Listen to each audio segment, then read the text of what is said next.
Hello, I am Eylem Çolakoğlu, the guidance teacher at the Usta-Çırak training workshop. Today, I would like to have a very brief chat with you.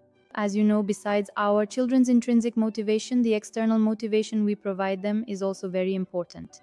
In fact, not just academically, but in every aspect of life, praise and positive feedback from parents are extremely valuable in helping a child feel competent and in nurturing their belief that they can achieve things in life. Especially during the middle school years, which we call the period of puberty, and as children enter adolescence, it's beneficial to pay attention to what we say in this regard. Saying well done to your child is nice, but giving more specific praise directed at their behavior will be more effective. For example, you can say the following to your child: I congratulate you for finishing your homework on time. Here, in fact, we are both emphasizing to the child that they have time management skills and use them well, and by congratulating them, we are also making them feel that we are proud of them. Such clear and sincere praise will further boost your child's self-confidence. Today, I wanted to have a conversation like this with you. See you in the next video. Take care.